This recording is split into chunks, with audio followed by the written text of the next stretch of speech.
Tunggu, jangan scroll. Ini adalah salah satu ayat Alkitab yang paling mengerikan, tapi salah satu yang paling indah juga. Dan banyak orang Kristen yang belum tahu. Pada Wahyu 20, ayat 11-15 dikatakan bahwa waktu itu Yohanes mendapatkan sebuah penglihatan, di mana dia melihat ada sebuah tahta putih yang sangat besar, dan Tuhan duduk di atasnya.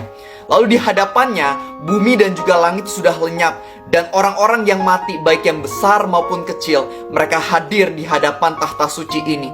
Lalu dibuka semua kitab dan juga kitab lain yang disebut sebagai kitab kehidupan. Dan orang-orang dihakimi sesuai dengan perbuatannya dan sesuai dengan apa yang tertulis di kitab itu. Dan dikatakan bahwa orang-orang yang namanya tidak tertulis di kitab ini, maka dia akan dilemparkan ke dalam lautan api.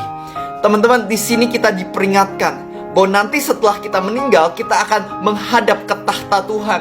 Dan Tuhan akan mengadili kita. Bagaimana kita menjalani kehidupan kita sama ini? Apakah kita memilih untuk hidup di dalam dosa dan mengabaikan perintah-perintahnya? Atau kita selama hidup telah memilih untuk taat sama Tuhan dan sungguh-sungguh ikut peraturan-peraturan, arahan-arahan, permintaan-permintaan dari Tuhan Yesus? Teman-teman, jika kita tahu bahwa pada akhirnya akan terjadi hal semacam ini, bukankah sudah sepatutnya kita ini sungguh-sungguh di dalam hidup ini? Sungguh-sungguh taat.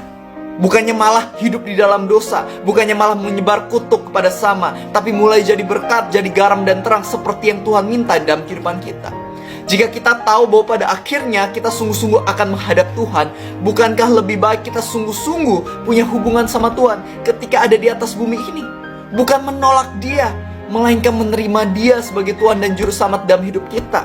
Mengikuti arahan-arahannya dan mengatakan, Lord, this is my life and I give it to you. Aku serahkan kepadamu sebab aku tahu bahwa Engkaulah Juru Selamatku. Bukankah sudah sepatutnya kita mengatakan hal yang sama seperti yang dikatakan oleh Rasul Paulus pada Filipi 1 ayat 21.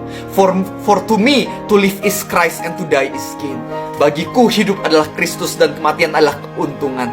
Teman-teman, marilah mulai hari ini kita sungguh-sungguh hidup mengikuti arahan Tuhan Yesus. Jangan sampai kita malah memutuskan untuk hidup dalam dosa, dan pada akhir hidup kita malah memiliki penyesalan yang gak bisa kita ambil lagi.